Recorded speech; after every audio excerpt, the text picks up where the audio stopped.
ارتباط مستقیم. با سلام و درود فراوان حضور شما بینندگان گرامی تلویزیون ITC اسد زریمهر هم در برنامه ارتباط مستقیم. امروز هم طبق معمول دیر شد، منتها بهانه ما مشکل فنی نبود. همچنین دیگه چه بهانه‌ای داشتیم آمی جان؟ آها نه، مهمون بهانه قبلی که یکی زنگ زده بود.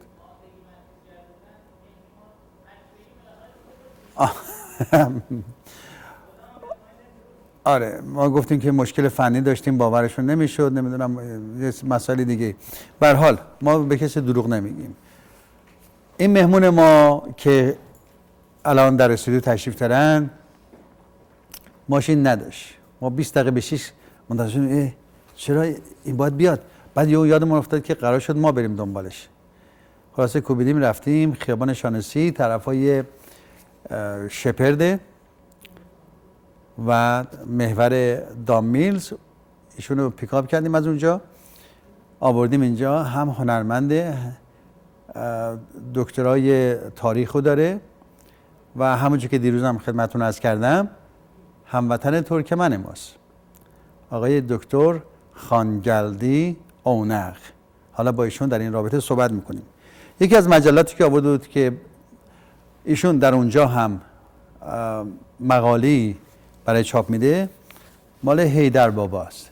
حیدر بابا نوشته به اسم آذربایجان استار منتشر میشه. اینجا آذربایجان استار هم هست، یعنی آذربایجان استار. خب به اسم آذربایجان استار نگاهی اجمالی به تاریخ و فرهنگ تبریز در دوره مغولان. مجید رضازاده عموزین الدینی. اوج شکوه و عظمت تاریخ تبریز را در دوران ایلخانیان مغول میتوان مشاهده نمود. زبان امروزی ترکی آذربایجانی در غربال زمان. به هر حال یه عکس جالبی دیگه هم اینجا هستش. یکی دو عکس جالب هست. یکی شادروان حاج علی تواضع، بنیانگذار صنعت آجیل و خشکبار در ایران، که یک عکس اینجاست و یک عکس یه خورده بزرگترش در صفحه داخله. اینجاست. ببینید این عکس آقای تواضعه که پسراشون اینجا آجیل فروشی دارن. دو تا شعبه آجیل فروشی تواضع هست، یکی در تون هیل یکی در ریچموند هیل و پسر سومشون هم آقا پرویز یک آجیل فروشی زده به نام آجیل فروشی آجیل سران که تو خیابان یانگ روبروی کتاب فروشی پگاه. آجیل سران اونم خلاصه از خانواده تواضع هستن. این اینجا راجع به آقای دکتر خانگلدی بگم که دکتر خانگلدی اونق این هموطن ما از توابع شهرستان ترکمن، بندر ترکمن استان گلستان، گرگان سابق، در اونجا دنیا آمده. تحصیلات ابتداییش هم در اونجا گذرونده. بعد متوسطه رو در بندر ترکمن به پایان رسید و سپس وارد دانشکده تربیت معلم گرگان شد. در دوران تحصیلات علاقه‌ای وافر به موسیقی، نقاشی و شعر و ادبیات و مسائل فرهنگی اجتماعی داشت. در اوایل انقلاب اسلامی ایران برای ادامه تحصیل به کشور شوروی سابق و متعاقب آن به کشور ترکمنستان سفر کرد. پس از پایان تحصیلات تا سال 1995 در انستیتوی دولتی آزادی در اشخاباد به تدریس مشغول شد. پایان نامه دکترای وی در موضوع تاریخ فرهنگ، اتنولوژی، اقتصادی و اجتماعی ترکمنان ایران بوده. بله، ایشون وی خدمات فرهنگی و مشاغل متعددی را در کشور ترکمنستان انجام داده، از آن جمله شرکت در تأسیس و راه اندازی دانشکده‌های آموزشی زبان‌های خارجی در انستیتوی دولتی آزادی اشخاباد، فوق کارشناس علمی آکادمی علوم جمهوری ترکمنستان، از مؤسسین کانال 7 زبان تلویزیون جمهوری ترکمنستان، همچنین در کنار سمت علمی پژوهشکده تاریخ، یکی از مشاورین وزیر مشاور ریاست جمهوری ترکمنستان بوده است. وی در سال 2005 به کشور کانادا عزیمت کرد و در حال حاضر هم از جمله شهروندان این کشوری که و از اون موقع هم با ما همکاری داره. همکاری این آقای دکتر اونق در رابطه با کار هنری بود. اینجا یک گروهی هست به نام گروه اندلیب، آقای ابراهیم فربود و آقای شعبان و همچنین آقای اونق. این سه دوست با همدیگه موزیک میزنن و آواز میخونن. خلاصه خواننده‌شون آقای ابراهیم فربوده، نوازنده‌شون آقای اونقی که آکاردون میزنه و سازهای مختلف دیگه هم میزنه، علاوه بر اینکه دکترای تاریخی داره، به اضافه اینکه آقای شعبان هم ضرب میزنه. در حال حاضر اینا هر سال جزو مهمانان برنامه نوروزی ما هستن، به مناسبت‌های مختلف میان، گاهی در شب یلدا و اکثرا در شب‌ها و ایام نوروزی در خدمتشون هستیم. اما این بار ما فقط از آقای دکتر خانگلدی اونق خواستیم که در رابطه با کتابی که نوشتن، یکی از کتاب‌های بسیار مهم تحقیقاتی که بسیار ارزشمنده و حالت مرجع داره، ایشون نوشتن، در این رابطه میخوایم گفتگو بکنیم و اگه بعد هم فرصتی شد از هنر نوازندگیش هم استفاده خواهیم کرد. آقای خانگلدی عزیز، خوش آمدین، خوش گلدین به ITC. مرسی، زنده باشین. از اینکه فرصتی برای ما دادین که بیاییم در مورد تاریخ ملتمون، تاریخ کشورمون صحبت کنیم. این که الان در حال حاضر ابتدا باید بگم که سال نوروز را که امسال، مخصوصا امسال، آن رو خیلی با شوکت خاصی در دنیا جشن گرفته میشه، تبریک عرض کنم به خدمت بینندگان. و پیش در مورد این مسئله آماده سازی برای موسیقی این چیزا هم ما آمادگی داریم که در آینده قرار شد که انشالله تو ایام نوروز مثلا پیش خواهد اومد. یه برنامه فرصت خوبی بود که آقای زرینبیر به ما دادن که در مورد کتابی که ما هر بار دو بار با وقتی اومدیم سال نو اون را بشارتش دادیم، مژدهش دادیم که داریم کار میکنیم و چاپ خواهیم کرد، منتشر خواهیم کرد. آن را امسال سال تابستان چاپ کردیم و این مربوط به یکی از کتاب‌ها و ادبیات و تاریخ، مرجع تاریخ ایرانه. این در مورد قرن مربوط به ترکمنان ایران، هم ترکمنان ایران، کلا تاریخ ایران محسوب میشه. بله. ما در این مورد الان به تفصیل صحبت خواهیم کرد که تاریخ ایران در چه موردهای، چه عنوانهایی داشته. مثلا در تاریخ ایران و جهان کلا مناطقی که الان در اطراف ایران میبینیم همه جزو امپراتوری سلجوقیان بوده و غزنویان بوده. از زمان غزنویان به اینور بیهقی به عنوان یکی از مورخین شاخص اون دوره تاریخ نویس آن دوره بوده و از اون به بعد یه تاریخی شروع میشه به نام تاریخ ترکمانی که این مربوط به سلسله های غزنویان، سلجوقیان و خوارزمشاهیان بوده و در دوره خوارزمشاهیان در قرن 12 با حمله مغول ها این امپراتوری از هم میپاشه. سلطان محمود خوارزمشاه، خوارزم محمود سلطان محمد خوارزمشاه که در دوره مغول اینا شکست میخورن، بالاخره این عقب نشینی میکنن. خوارزم در کجای اون زمان ایران بوده؟ در شمال ایران. الان در کدوم کشوره؟ در ترکمنستانه. ترکمنستان. پس خوارزمشاهیان در حقیقت از ترکمنستان اومدن. آره از ترکمنستان اومدن و در اونجا هنوز هم همون مناره هایی که از اون دوره باقی مانده وجود دارد. و این مربوط میشه در دوره مغول ها دولت امپراتوری سلجوقیان و خوارزمشاهیان از هم میپاشه و این اهالی که لشکر و ترکمنانی که در اون دوره حاکم بر مناطق وسیع اسلام بودن و دنیا بودن مجبور میشن به غرب طرف ایران عقب نشینی کنن و این دوره مقارن شد با اول حضور مغول ها و تا تیموریان به طول می انجامه. در دوره تیموریان کلا منطقه در کسانی که مثلا این ترکمن هایی که حکامی که در غرب ایران بودن اونا به پا میخیزن و از جانب قرا یوسف تورمشخان در آن دوره بر علیه تیموریان قیام میکنه و در چندین جنگ پیروز میشه و این جنگ ها از جمله رویدادهای مهم تاریخ ایران هستند، تاریخ ترکمن هستند که برای اولین بار مغول ها را از منطقه‌ای که گرفته بودن به عقب میرانن و منطقه وسیع از امپراتوری اجداد خود که همون سلجوقیان باشه به دست میارن. و متقابلین در همون دوره جهانشاه ظهور میکنه و جهانشاه کی بوده؟ جهانشاه از جمله پادشاهانی بوده که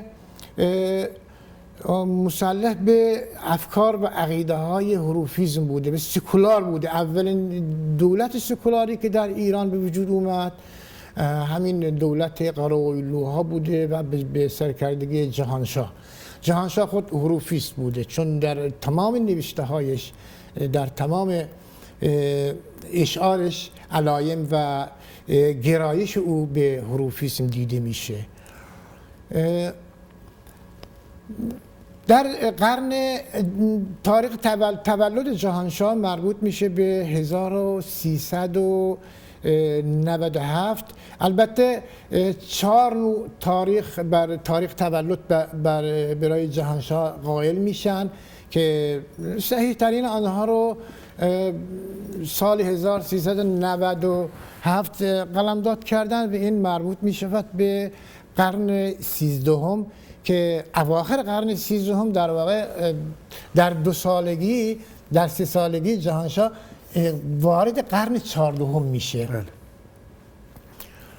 در آن دوره دست ایلخانیان که مسلط بر منطقه بودن عقب نشینی میکند و حکومت به سرکردگی قراقویلوها و جهانشاه با قراقویلوها یعنی گوسفند سیاهی ها. آره، اینا دو اول قراقویلوها بودن بعد آقویلوها اومدن. اینا دو گروه هایی بودن که از طوایف اوغوزی بودند که اینا نام طوایف خود را بیشتر از احشام خودشون، از کارهای اقتصادی و کشاورزی چیزهای خودشون میگرفتن یا از اسلوبهای صنعتی خودشون میگرفتن. مثلا همین مسئله تغما هست که اینا یه علایمی داشتند، 24 تا علایم داشتند که مثلا این به جای حروف الفبا قبل از حضور اسلام استفاده می شده است. صحیح، پس الفبای خودشون رو داشتن 24 تا. آره اونو بعداً اومد عربی فارسی، اینا بعد از اون مرسوم شده بود. بعد اینکه در قرن 7 میلادی از جانب قرخانیان بغراخانی دین اسلام رو به عنوان دین رسمی انتخاب میکنه. بعد از اون هم غزنویان میاد و سلجوقیان بالاخره در دنیا و در دوره سلجوقیان دیگه تا بغداد پیش میرن. خلیفه بغداد وی را طغرالبیگ را پادشاه سلطان غرب و شرق مینامه و سلاطین همیشه از اون دور به بعد دیگه یک سلطان در حاکمیت بوده. برج طغرل هم داری میگید؟ آره هستش. همه آثار باستانی هایی که در اقصا نقاط دنیا میبینیم، حتی در ترکمنستان، در افغانستان، در ایران، حتی در ارمنستان از آثار همین دوره باقی مانده. مثلا به ویژه در دوره قراقویلوها ارمنستان از جمله سرزمین‌های خود قراقویلوها بوده و هنوز هم آثار مقابر و با آثار تاریخی آنها در ایران موجود است. و همین کتابی که در مورد جهانشاه نوشتیم در واقع از دست نوشته جهانشاه موجود در کتابخانه دستنوشته های قدیمی بزرگ ماتینداران ایروان، ارمنستان تهیه و جمع آوری شده است. این موثق‌ترین منبعی بود است که خود سرنوشت خاصی داره. از جهانشاه حقیقی 2 تا دست نوشته باقی مانده. هر کدام از این دست نوشته ها به سرنوشت خاص خودشون رو چیز میکنن. دیوانش تا چه اندازه اهمیت داره؟ خیلی اهمیت داره، مخصوصا به ویژه الان در شرایط امروز ایران این دیوان، یعنی همون حکمی رو داره که مثلا شاهنامه فردوسی به خاطر به جرئت میتونم بگم این در مثل حد شاهنامه فردوسی واسه دقیقاً تو هم ترکمنستان بقیه اینا این در اینجا مسئله ملیت نیست، در آن دوره مسئله ملیت نبوده، مسئله عمومی امتی بوده که در آن 3 زبان 3 فرهنگ نقش داشته. یک عربی زبان دین بوده، فارسی زبان دیوانی بوده، ترکی زبان ملت و ارتش بوده که همین آثاری که در اون دوره به زبان مثلا ترکی نوشته شده، مثلا در گرامر ترکی حتی بعضی بیت ها عربی نوشته میشه، خیلی از بیت ها فارسیه، کلمات فارسیه، اما در قالب ترکمنیه آن زمانه. این در واقع همون دوره‌ای که 3 تا فرهنگ در هم عجین شده بودن. آره، این چیزی که با شما صحبت میکردم، شما مثل باورتون اینه یا تحقیقتون اینه که حالا هموطنان آذری ما میتونن در این مورد صحبت بکنن، ریشه اصلی ترکی از ترکمنستانه، یعنی ترکمنستان ریشه اصلیشه، بعد شاخه شاخه شده و به تدریج تغییر و تحول پیدا کرده تا هر چقدر به طرف غرب رفته با ایده های جدید، با فرقه های جدید عجین شده و تغییر یافته. مخلوط کرده. حالا اینجا میاییم همین مسئله بحث را هم الان میخوام مطرح کنم که در قرن 14 و 15 13 14 15 یک سری جنبش های رو میشه در ایران در مورد اسلام، در فلسفه اسلام، مثلا همین صوفیزم میاد بعداً به صورت حروفیزم چیز میشه، پیدا میشه. و حروفیزم یه مکتب خاصیه، در این ایده خاصی داره و این حروفیزم در اصل مایه همین سکولاریزم امروزی است، اگزیستانسیالیسم که امروز به عنوان مثلا در غرب اینو شاخ پرش دادن، منبع و ریشه همین علوم در همون حروفیزم ها، همون جنبش های اسلامی که در منطقه ما اتفاق افتاده وجود دارد. چون خود جهانشاه حقیقی حروفیست بوده، چون از پیروان عمادالدین نسیمی، عمادالدین نسیمی یکی از حروفیون شاخص آن دوره بوده. البته متاسفانه یه حادثه بدی هم اون موقع اتفاق میفته، حروفیستا به دلیل سکولاریسم بودن جهانشاه اینا میدان پیدا میکنن و با خود جهانشاه مراوده هایی داشتن و ایشون را گرایش هایی که نسبت به هم داشتن باعث میشد که روز به روز حروفیزم در آن دوره رشد پیدا کنه و این درست نقطه مقابل مرتجعین، آخوندهای مرتجعی شرعی که هر چیز را با دین و مذهب این چیزا میسنجن مخالف بوده. و همان دوره یک سری از روحانیونی که در آن دوره در واقع حاکم بر پادشاهان هم بودن، فتواهایی صادر میکنن که حروفیست ها را از میان بردارن. راجع به حروفیست یه توضیح بیشتری میتونید بگین؟ حروفیست به کیا میگفتن؟ آره، حروفیست این منبع این نشر حروفیزم از منصور حلاج شروع میشه. چون که میدونید منصور حلاج رو به دلیل حروفیست بودن در تحت شکنجه های خیلی دارش زدن و این خود چیز خاص خودشی داره، تعریف خاص خودش. حالا این منبع ایده اصلی شیعه جانمایه حروفیزم این چیزه، تقلیل در شرایط سخت مذهبه، شریعته. اون شرایط سخت شریعتی که ملت رو، مردم رو وادار میکنه که تحت ستم مغول ها قرار بگیره. تیموریان که فئودالیست بودن، یک ایده‌ای به وجود میاد که یه نوع عدالت اجتماعی را مطرح میکنه و در اصول اساسی نگرش روحانیون سابق فرق میکنه. بعد این روحانیون اینا را تکفیر میکنن. به همین دلیل هم عمادالدین نسیمی را و هم منصور حلاج را اینا محکوم به اعدام شدن و البته اعدام محکومیت اینها خیلی سخت بوده، ضرب شکنجه و این چیزا بوده و همینا. بعد همین و البته افکار اینا بعد نشر پیدا میکنه، حتی تا به امروز بعدها به عنوان اهل حق نشر پیدا میکنه در قالب گروه های دیگه، در ایده های دیگه، ایده های برابر طلب عدالت اجتماعی.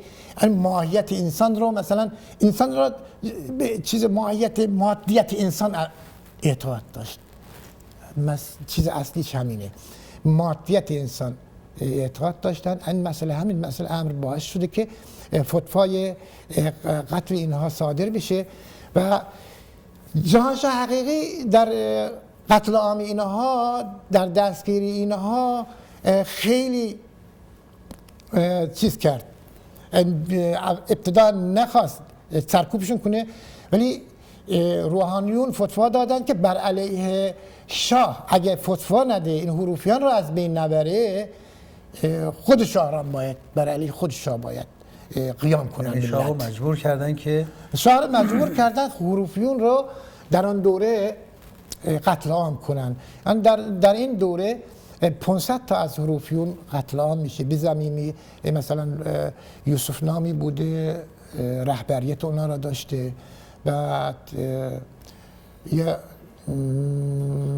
به خاطر داشتن عقیده مخالف آره محکوم به اعدام شده. یعنی اینا از چارچوب اسلام هم بیرون نیستن، فقط این در واقع این حروفیزم در شرایط سخت شریعت تقلیل ایجاد میکنه، نرم میشه. حتی در آثار حقیقی ما این رو میتونیم مشاهده کنیم، انسان دل رؤوفی داره در اونجا. همون ادبیاتی که در آن دوره با همین اشعار جهانشاه سروده شده در واقع تبیین کننده همون ایده است. یا اشعار عمادالدین نسیمی را وقتی که مطالعه میکنیم در واقع بیانگر همون حروفیزمه که در آن روح انسان لطیف می شود، انسانها را دوست می دارد، بقیه را دوست می دارد، گلها و زیبایی ها را دوست می دارد و این بنیه زیبایی شناسی امروزه که در آن دوره در حکومت های منطقه ما به وجود اومده. این جنبش های بوده. شما از این کتاب میخواید چیزی بخونید، شعری چیزی؟ آره این کتاب در مورد بقیه طولانیه. البته یه شعر مقایسه‌ای دارم با شعر جهانشاه در مورد شباهت سبک شعری، سبک سرایش ادبی جهانشاه را با عمادالدین نسیمی که خود حروفیست‌های پیشرو بوده.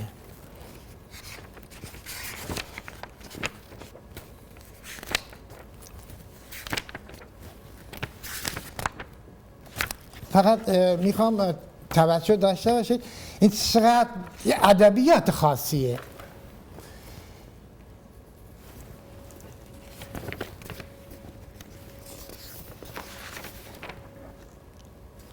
آره اینجا من این قسمت بخوانم بعد شعر بخوانم. میخوانم تأثیر سبک سیاق حروفیزم که مربوط به مکتب حروفی میشود بالکل تأثیر سبک ادبی شاعر نامدار و عارف با فراسد ترکمان عمادالدین نسیمی بالاخص در آن کثیرا احساس می شود. از این رو می توان در آن تندنس های حروفیزم را به وضوح مشاهده کرد. در متن زیر یک نمونه از اشتراک عقیدتی جهانشاه با عمادالدین نسیمی در اشعار سندر نزد توست از حقیقی و شعر من ندر نزدم است از نسیمی مورد بررسی قرار میگیرد که در یک سبک مکتب فکری و صنایع ادبی سروده شده است. برای مثال در این شعر از دیوان حقیقی سند را ما نزد توست را ما مثال میاریم. این ملک سیما نجان سن و چه رحمان سن ندر مصحف حق در جمالن شرح برهان سن ندر. ترجمه شالا این ملک سیما چه جان هستی و چه رحمان نزد توست، مصحف حق است جمالت، شرح برهان نزد توست.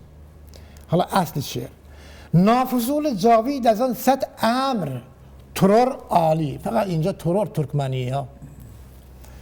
نافضول جاوید از آن صد امر ترور عالی cümle alem senin zennin çi ferman sennedir. Hala Farsi. Nafuzul Cavid azan set emr berxi zedali cümle alem مزنون توست، چه فرمانی نزد توست. و با این قطعه از شعر عمادالدین نسیمی مقایسه می شود. من ندر. این از عمادالدین نزدن است. Aşığa gel bari canlarla canan bin nedir? Zahida sen bari gel dinlerle iman min nedir? Aşığa pişay canı canan nezdemez. Zahida pişay to din iman nezdemez. Hak Teala indiriptir asmandan 4 kitap men onu menzur kılman çünkü Kur'an min nedir? Hak Teala nazil کرده از آسمان 4 کتاب من آن را منظور نخواهم چون که قرآن نزدم است.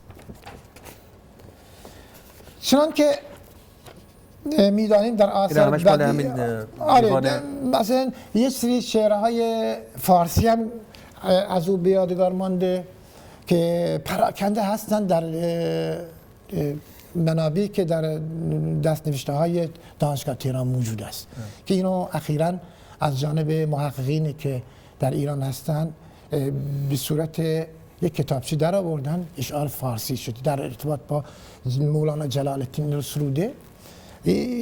جهانشاه آثارش رو به نزد مولانا جلال الدین میفرسته و از ایشون فاتحه میخواد و ایشون جواب میده با یک 75 بیت شعر برای ایشون پیام تبریک میفرسته. و اینکه حالا برسیم به این در مورد دستنوشته های اگه وقت داشت هستش من میتونم در مورد دستنوشته هایی که به بخش آگهی ادامه بدیم. آره. از جهانشاه 2 تا دستنوشته باقی مانده. یکی در دوره وقتی که به جنگ چالدران پیش میاد به تبریز حمله میکنن و خیلی از کتاب ها و چیزهای حتی در گوی مسجد که از آثار جهانشاه از اونجا چند تا قالی را برمیدارن از ترکیه و دست نوشته جهانشاه یه موردش با اینا میره به موزه ترکیه. در دوره سلطان عبدالحمید این دست نوشته گم میشه. بعد از 100 سال این دست نوشته را از اسکندریه مصر پیدا میکنن و در اونجا یه مدتی بوده، بعد از اونجا هم باز گم میشه. بعد این رو پس از یک چند مدت دیگه محققی به نام مینورسکی این رو طی تحقیقاتی که کرده در اوایل قرن 20 که خودش ولادیمیر مینورسکی نبیر سوم اون موقع روسیه اون موقع بوده. وقتی انقلاب اکتبر چیز میشه ایشون دوباره از تهران به فرانسه مهاجرت میکنه و در ترکیه بوده و یکی از کارهای ایشون تحقیقات ایشون در مورد جهانشاه حقیقی بوده و در نهایت ایشون دستنوشته های جهانشاه حقیقی را از لندن پیدا میکنه و بعدش هم خودش در لندن یکی از استادان کمبریج لندن است و کتاب ایشون هم دستم هست. ایشون در مورد جهانشاه نوشتن و به استناد همون دستنوشته‌ای که در لندن وجود داشت